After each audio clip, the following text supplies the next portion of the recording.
Tick, tick, tick. That's the sound of America adding another $1 million to its national debt every few seconds. Right now, as you're watching this, the U.S. national debt clock just passed $38 trillion, a number so huge it's almost meaningless until you realize you're paying for it. Because every citizen, every worker, and every baby born today inherits over $110,000 in federal debt before they even take their first breath. And the clock isn't slowing down, it's speeding up. But how does that mountain of numbers in Washington actually affect your daily life, your rent, your groceries, your savings account?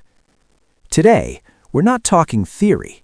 We're talking about the real, human cost of America's growing addiction to debt and what, if anything, can be done before the interest alone drowns the system. Let's rewind.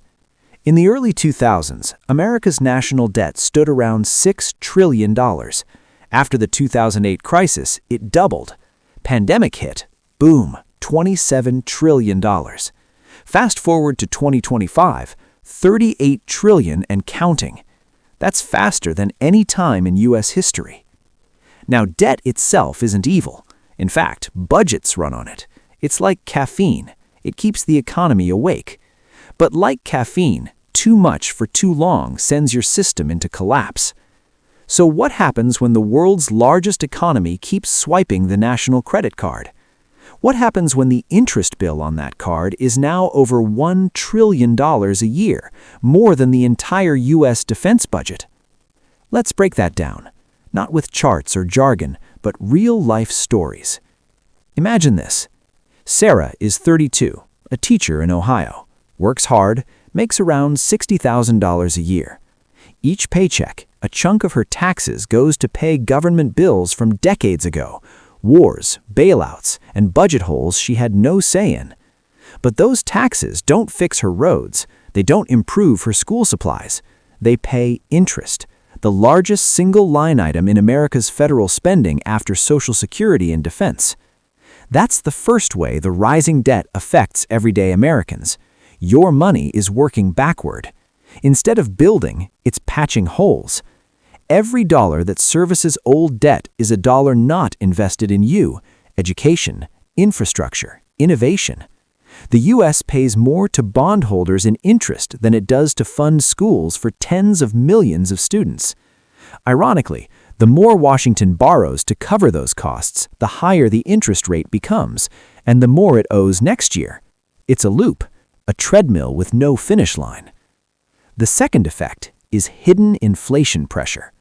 See, when the government borrows more than it earns, it fills the gap by issuing new Treasury bonds, U.S. IOUs. Banks, investors, foreign governments buy them. But when demand drops or global uncertainty spikes, the U.S. turns to the Federal Reserve, its own money printer. Printing may sound fancy, but it's just dilution. The more dollars enter the system, the less each dollar buys. That's the quiet tax. Sarah's grocery bill goes from $70 to $95, rent up by $200 a month. Her paycheck didn't shrink, but her buying power did. Politicians don't vote on that tax. It happens automatically. Inflation is how debt gets erased in real terms, but it takes purchasing power from the poor and middle class to do it.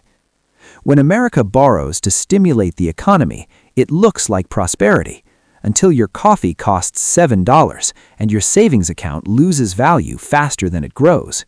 It's the irony of modern prosperity, growth financed by the invisible erosion of your wallet. And the third, maybe the most dangerous consequence, fragile confidence. The U.S. dollar runs the world. Global trade, energy, and finance all orbit around it. The only reason that works is trust.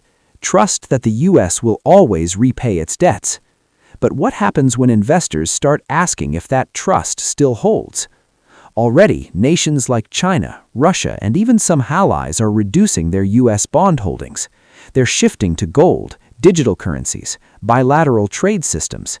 It's subtle now, but signals something serious, a slow diversification away from dependence on the U.S. dollar.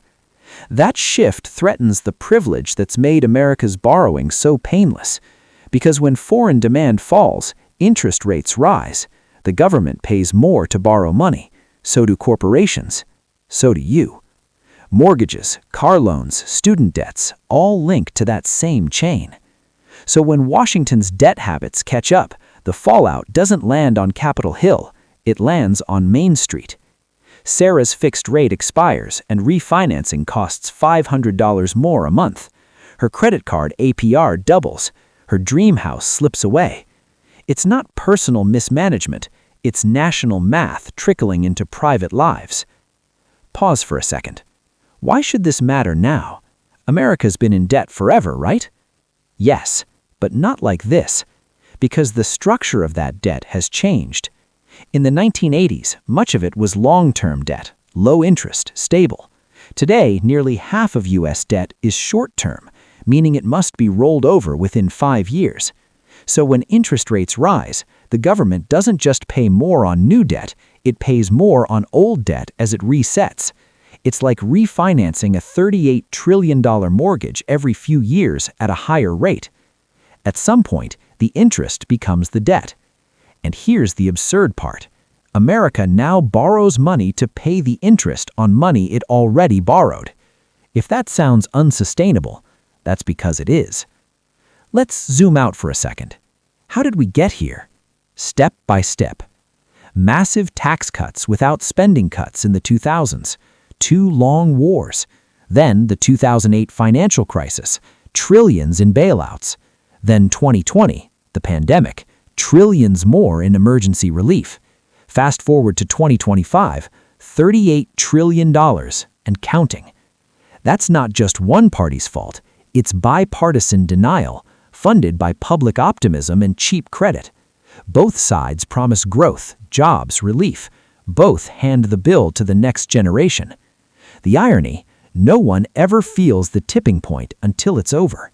Think of Rome in its last century. Lavish public spending, debt climbs, currency debased, public confidence erodes. Not a crash, but a slow, quiet decline camouflaged as stability.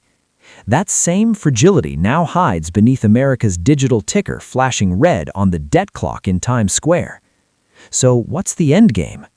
Here's where things get uncomfortable.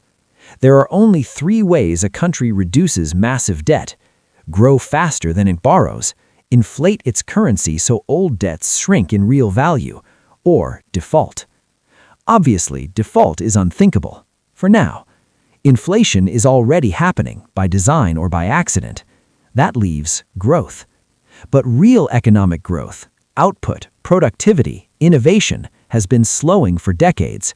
The population is aging, birth rates falling, corporate investment shrinking under rate pressure. So policymakers face a brutal paradox. They need lower rates to stimulate growth, but lowering rates makes it easier to borrow more, not less. The cycle repeats. At this point, you might be thinking, okay, but what can I do about a $38 trillion debt clock? The honest answer, you can't stop the clock, but you can prepare for what the ticking means. Here's how. First, hedge against inflation. Savings sitting idle in traditional accounts are silently melting. Diversify, not just into stocks or crypto, but into assets that hold real value over time. Land, commodities, inflation-protected securities, or skills that can't be automated or outsourced. Second, minimize personal leverage. Don't build your life on cheap debt. What the government can print, you cannot. Rising interest rates can flip manageable loans into lifelong traps overnight. Third, stay informed, not panicked. The system isn't collapsing tomorrow, but the decisions shaping the next decade are happening now, in legislation, budgets, and Fed meetings few people watch. When citizens stop paying attention, short-term politics fills the gap. Democracy runs best when its voters understand the math. The debt crisis won't explode like a Hollywood movie. It will erode gradually, through higher costs, slower growth, thinner safety nets. In other words, a slow squeeze, not a sudden bang. But there are still paths forward, if leadership acts. 1. Reform spending discipline, not with blind cuts, but targeted efficiency. Every dollar wasted compounds future interest costs. 2. Tax reform aligned with growth. Simplify the code, close loopholes, reward productivity, not speculation. 3. Rethink entitlement structures. Social Security and Medicare consume nearly half of federal spending and grow faster than revenues. Adjusting age thresholds or indexing benefits to real need could stabilize budgets without breaking promises. These are unpopular measures, but debt doesn't negotiate with opinion polls. Math wins every vote. And the irony? The longer reforms are delayed, the harsher they'll become. You either fix the roof in drizzle or in a storm. Still, maybe there's a deeper question underneath all of this. Why has the richest nation in history, home to the world's reserve currency, global innovation, and unmatched productivity, become hooked on borrowing from its future? Maybe because it's not just an economic problem. It's cultural. Debt isn't only about numbers, it's about time. The belief that tomorrow will always be richer than today, that future growth will fix present indulgence. But what if tomorrow stops growing as fast? What if the trade-offs we've deferred finally arrive, one small sacrifice at a time? History shows debt crises rarely unfold through explosions. They unfold through quiet normalization. A society slowly forgets what stability without debt feels like. Now, picture this. It's 2035. The U.S. debt clock blinks $50 trillion. Interest payments are the single largest federal expense. Bond markets tremble every time the Fed even hints at rate changes. Consumer confidence lags because everyone's paying more for less. And politicians, still promising relief, still borrowing from people not yet born. Meanwhile, Sarah, now in her 40s, is teaching a new generation of students how to balance their household budgets in a country that doesn't balance its own. That's the quiet cost of national debt. It's not the shock headline. It's the slow erosion of trust in money, in leadership, in the idea that tomorrow will automatically be better. But here's the paradox that keeps economists awake at night. America must keep the machine running. The debt keeps its financial system globalized and liquid. The world's savings still flow into U.S. treasuries because there's no safer alternative. For now. That's the exorbitant privilege of being the world's reserve currency. But privilege isn't permanent. All it takes is a shift in belief.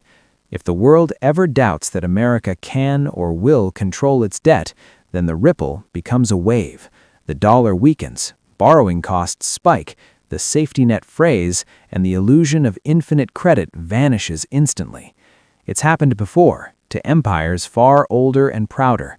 The difference this time is everyone's watching the clock. So where does that leave us? Still counting, still borrowing, still hoping the day of reckoning stays comfortably distant. Every digital tick on that debt clock is an entry in a ledger of promises, some noble, some reckless. The real question isn't how high the debt will climb. It's what kind of society America will be when it can no longer climb higher. One that reclaims discipline or one that normalizes dependency. Tick, tick, tick. The clock keeps running. The only question that remains is how much time is left before it runs out.